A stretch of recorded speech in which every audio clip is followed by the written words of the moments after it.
ஒரு காலத்தில் மீனாட்சியம்மன் கோயில் மடப்பள்ளியில் ஸ்ரீனிவாசன் என்பவர் பணிபுரிந்தார்.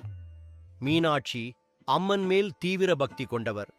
அம்பிகைக்கு சமர்ப்பிக்கப்படும் தினசரி நைவேத்திய உணவுகளை தயாரிப்பது அவர் வழக்கம்.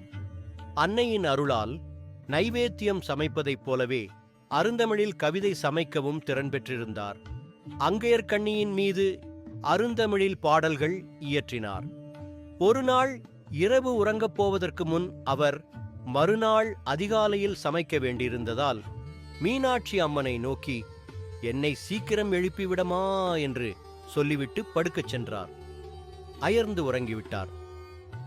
உழைத்த களைப்பில் உறங்கும் குழந்தையை எழுப்ப எந்த அன்னைக்கு மனம் வரும்? ஸ்ரீனிவாசனை எழுப்பாமல் மீனாட்சி அம்மனே நைவேத்தியங்களை அவருக்கு பதிலாக சமைத்து வைத்தார். இரவில் சமைக்க வெளிச்சம் வேண்டுமல்லவா? அதற்காக தன் மூக்குத்தியை கழற்றி வைத்தவள் உலகத்தவருக்கு ஸ்ரீனிவாசனின் பக்தியின் பெருமையை உணர்த்த அந்த மூக்குத்தியை தடயமாக அதை மடப்பள்ளியில் விட்டு போனாள்.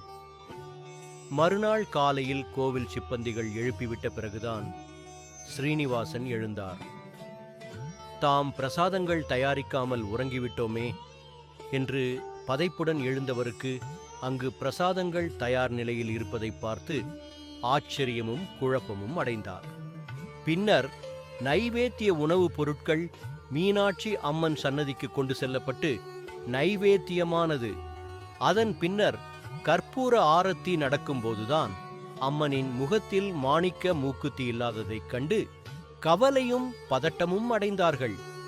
தொலைந்த மூக்குத்தியை தேடத் தொடங்கினார்கள். அப்போது அம்மன் சன்னதியில் ஒரு அசரீரி கேட்டது.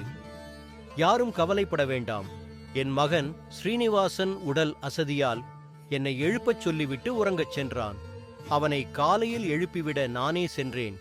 அவன் அயர்ந்து உறங்குவதைக் கண்டு அவனை எழுப்ப மனமில்லாமல் நான் மடப்பள்ளிக்குச் சென்றேன். மடப்பள்ளியில் வெளிச்சம் இல்லாததால் சமைப்பதற்கு வெளிச்சம் வேண்டுமே என்று எனது மூக்குத்தியை கழற்றி வைத்துவிட்டு அதன் வெளிச்சத்தில் எனது நைவேத்தியங்களை நானே சமைத்தேன்.